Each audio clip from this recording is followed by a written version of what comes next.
Hello everyone, welcome to you all in the next episode of this MCQ discussion. So today I'm going to talk about the questions from circle motion. So let's begin the discussion from here, from the first question. So this question is related to a car that passes through a convex breeze with velocity v, and it exerts certain amount of force, and we have to calculate the force at the uppermost point of that convex breeze. Let us suppose this is what our convex breeze is, and let's say this is the radius, and suppose this is the car that is reaching uh, the apex of the convex breeze. So we know well, so if the mass is m, then the weight of the eye is acting vertically down, whereas the normal force will be acting this way, and because of this velocity is trying to uh, go forward. So if we just calculate the magnitude of this uh, force, then we can simply use the free body diagram, that is mg is acting vertically down and the normal is acting up. That's why we have to subtract it out, and this whole force is supported by simply the circular motion. And because this car is going in a convex breeze, that obviously is a circular motion, is following circular motion. That's why the force that we are going to get is this normal force, that is mg. So this comes here minus mv square by r. So the correct answer is going to be our mg minus mv square by r. Okay, so let us move on to the next discussion. So this is again related to the circular motion, and it talks about the speed of the particle. Okay, the speed of the particle moving uh, in a circular and moving in a circle is increasing. The dot product of velocity and acceleration is, this is quite a straightforward question, so you know well. So as the speed of the particle in circular path is increasing, so as the circular path, as the particle is speeding up, and the tangential component, okay, so speed is increasing due to tangential component. As the tangential component is changed, so the dot product is going to be simply the positive one. It's a straightforward question. So let's move on to the question number 3. This is very important. Based on this figure we have to deal.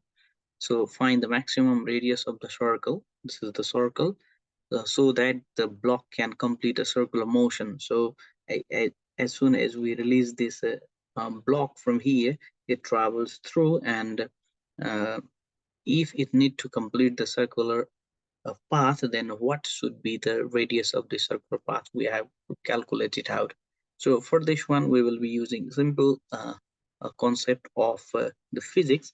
So uh, as soon as this block will reach the down, and if it need to complete the circular loops, then this is the situation of the particle moving in a vertical circle, being at the lowest position. So what should be the velocity at lowest position so that it can go around the circular path completely is at least under root 5 z r, that we already have known so far.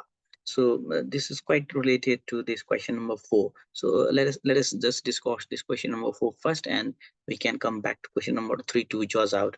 So what is the minimum velocity with which a body of mass m must enter in a vertical loop of radius r so that it can complete the loop? So this is quite a straightforward question. You can easily utilize the concept of this circular motion. So what should be the velocity in here, in here, in here, and in here to go around the vertical circle completely? This is well known to you. So the answer for this particular question is directly the known to us, that is equal to 5ZR. Okay, so this is our 5ZR. So based on this question, we can simplify this out.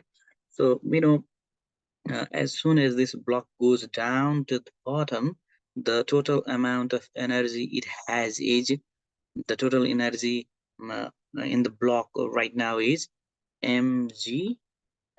Okay, so with this energy it will travel out, and when it travels, the whole potential energy will be turning out into kinetic energy. That's why the velocity of the block when it will reach the bottom point is going to be 2z h with root. This is what the velocity.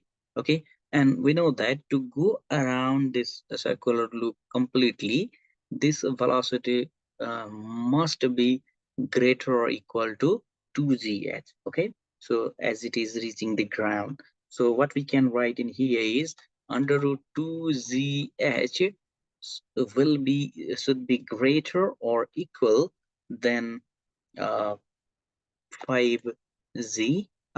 Okay, so from here we can easily get the value of r. So if we just do a simple mathematics, so the r is going to be 2h by 5, and if you just utilize the value of h from here, so 2 into 5 by 5, this is going to be 2. So the answer we have here is 2 centimeter.